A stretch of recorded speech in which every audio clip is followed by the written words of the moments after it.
Greetings to each and every one. And welcome back to Realize TV. I'm Netcha Israel. Appreciate you. Hit that like button, subscribe. Have a lot of more content coming. We're about to get into some more information, breaking spells, decoding, and bringing better understanding for our people and for self. And in this episode, I'm going to be going into that famous word, the famous insult towards women. Some women take it in pride. Some look at it as the worst. Nonetheless, we're going to be talking about the bitch. What is bitch and what the bitch is about. So y'all stay tuned and check it out. Just about to get into this. Bitch. Now, growing up, I heard the word bitch a lot. Growing up in the Ninth Ward and Desire Project. And of course I heard it, with the children I would be playing with. Then eventually I hear a man, adult, one of them older dudes would call, one of them females, one of the ladies a bitch during an argument or something, right? So I heard the word since at least 8, 9 years old that I can remember. The word became profound to me when I called a young lady a bitch. Had to be about 12, 13 years old. And she said, I ain't no bitch. A bitch is a female dog. And that was like a big-ass insult to me then, because I was trying to insult her with bitch, and she reversed it on me. So that was wild. That was crazy. That stuck with me, dude. Like, a bitch is a female dog, because she was the first one to tell me that. And I ain't never heard that. I would just always hear the word bitch, bitch, bitch. And so we're talking about bitch. Bitch. Now the definition of bitch is exactly what she said. Real simple. Says an unkind or unpleasant woman, or something that causes difficulties or problems, or that is unpleasant. And a third one you could say is the act of complaining or talking unkindly about people, right? It's a bitch, right? It's a word in regards to we using it. So like man, I had a bitch of a week. I had a bitch of a time. Or why you acting like a bitch? She a bitch, right? So we have all these derogatory meanings for the word bitch we've been given, especially in regards to women. So now, when you look at the etymology of the word bitch, it comes from the Old English bic. Bic, B-I-C-C-E, bic, which is a female dog. And it says probably from Old Norse, bic, bicka, which is another female dog. Also a fox or a wolf. And it's associated with beasts, right? Now, also it says, as a term of contempt applied to women, it dates from the common era of 1400. Of a man, the common era 1500. Playfully in the sense of a dog. Used amongst male homosexuals in the 1930s. In modern 1990s and 2000, originally African American vernacular slang is used with reference to a man who is sexually contemptuous from the woman of insult, insulting the woman, right? So the etymology of this word says it's an old English word, even an old Norse word, and it connected with homosexuality, and it connected with African Americans, right? So when you look at the word bitch now, to go deeper into this, they say it became a thing of insult. 1400 common era. It was used as a term of contempt applied to women. Now, this became a naughty word in the Christian Europe because it was one of the most sacred titles of a goddess. And this goddess went by the name of Artemis or Diana. In Kemet, she was known as Tannin. The most sacred titles of one of the goddesses, name was Artemis or Diana, leader of the Scythian or the Alani or the hunting dogs. The Bi+ch goddess of antiquity was known in all Indo-European cultures, beginning with the great Bi+ch Sarama, who led the Vedic dogs of death. The Old English word for a hunting dog, which is bawd, B-A-W-D, also became a Nordic word during the Christian era because it applied to the divine huntress, promiscuous priestess, as well as her dogs. Now, harlots and bitches were identified with the ancient Roman cult of the goddess Lupa, the wolf bitch, whose priestess, the Lupe, gave their name to prostitutes in general. So early representatives of the wolf bitch ruled the Roman town of Ira Flavia in Spain as a queen or series of queens named Lupa. In Christian terms, son of a bitch was considered insulting, not because it meant a dog, because it meant a devil, that is, a spiritual son of a pagan goddess.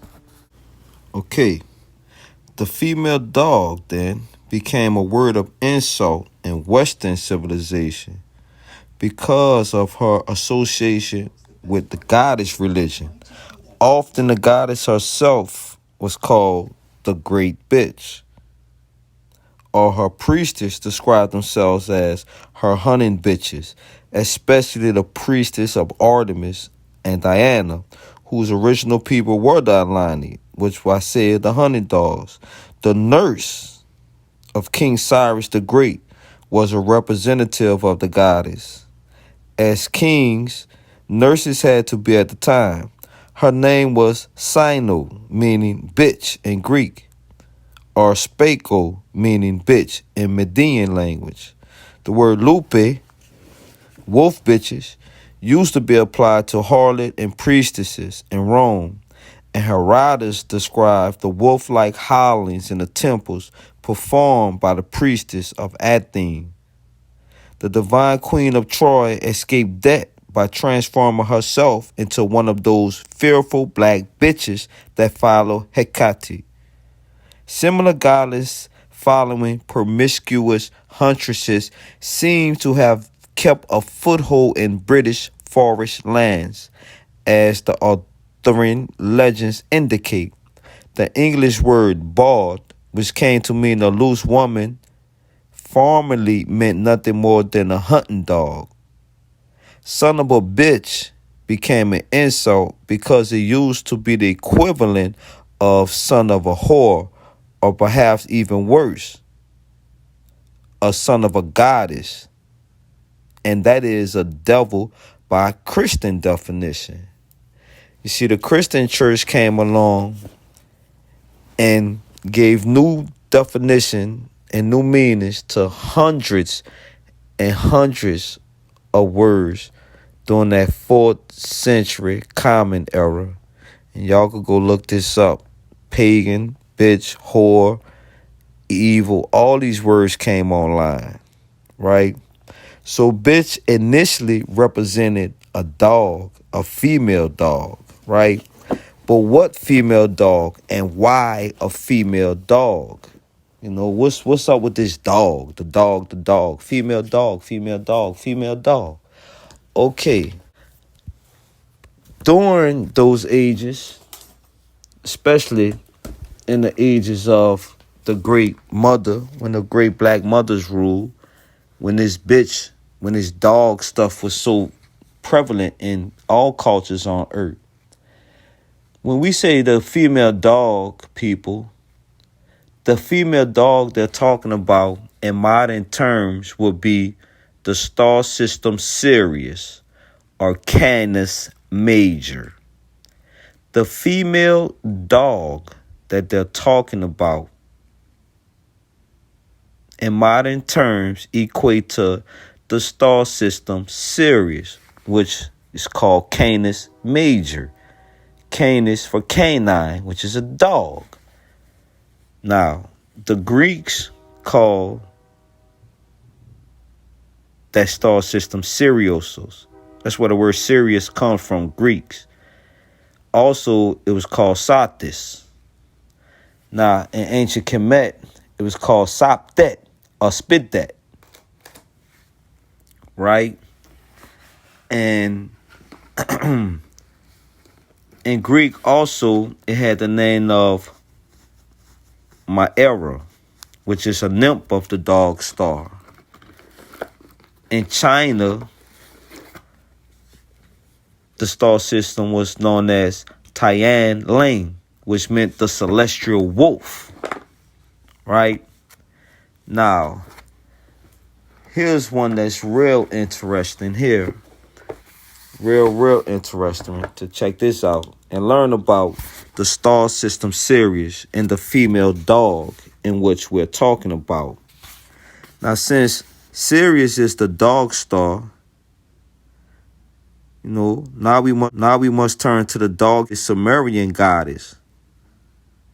And what's her name? Her name is Bao. Or Bao. Right? Now, Bao seems originally to have been a goddess of the dog, and her name, Bao, B-A-U sound, Bao, it seems to constitute an imitation of the dog bark. As in English, we say Bow Wow. But her name was Bao, was also the daughter of An. So here, the dog goddess is the daughter of An, whereas in Egypt, the dog god was himself named Anpu or Anubis. And since An is connected with Sirius, we should not be surprised that he has a dog-headed goddess for a daughter in Sumer. I'm just showing the connections of Sumerian Egypt right fast, and with dogs and dogs' head being on deities. We have Anpu in ancient Kemet, and we have Bawa in Sumeria. But Bawa has a father by the name of An. In Egypt, we have Anpu. So that's just a little quick connection on Bao in the star system Sirius, how this dog has always been a female and is representative of the star system Sirius and what's in heaven and what's above, right? Now, also in Egypt, we learned that the star system Sirius was above the goddess Aset, right? Now, in Kemet, the star system Sirius was called Sep, Spidet, or Soptit, right? And it was representative of the goddess Aset in the form of Soptis. Now it says, when Aset was born in the form of a dark-skinned child, the goddess Nut exclaimed, As, I have become thy mother. And this was the origin of the name Aset or Aset, which is now called Isis. So going back to Egypt, the star system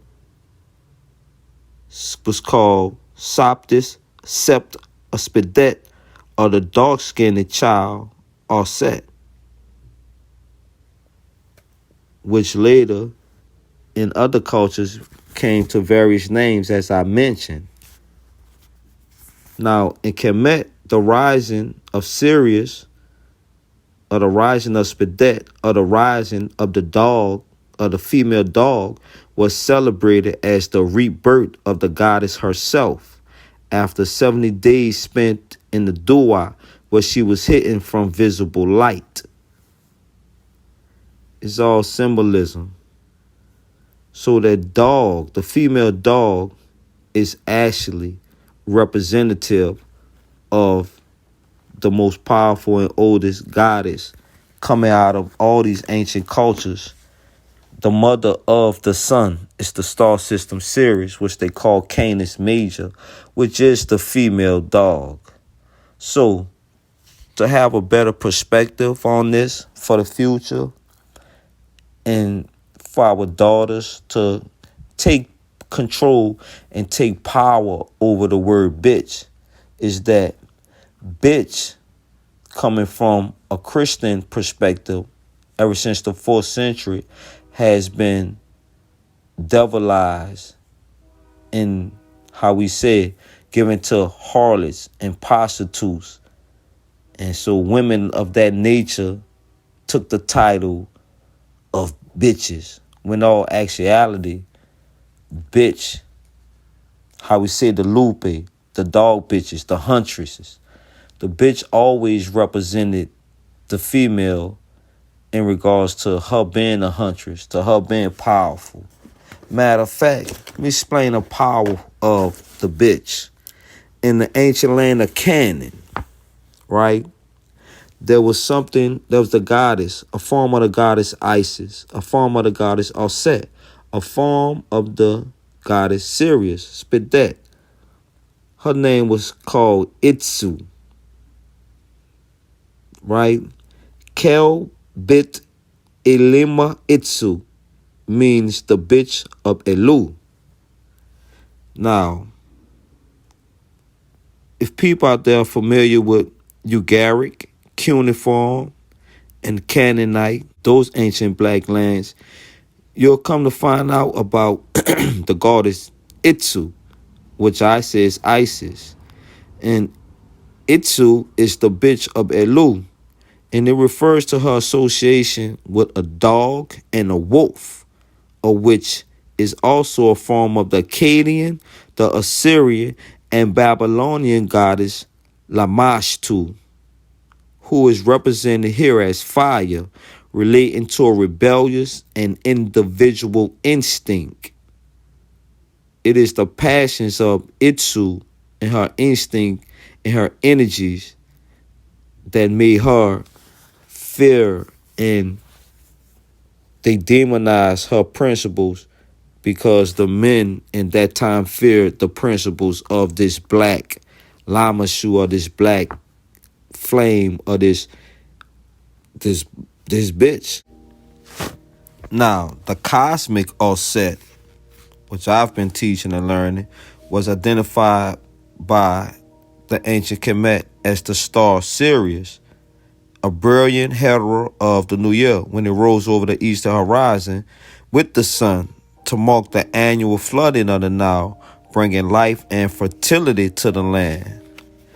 This principle of creation is embodied in Set, but to me, in a more stubble aspect than the male gods of creation, such as Atum, Shu, Geb, and them. Like the double star Sirius, Set contains all polarities within herself.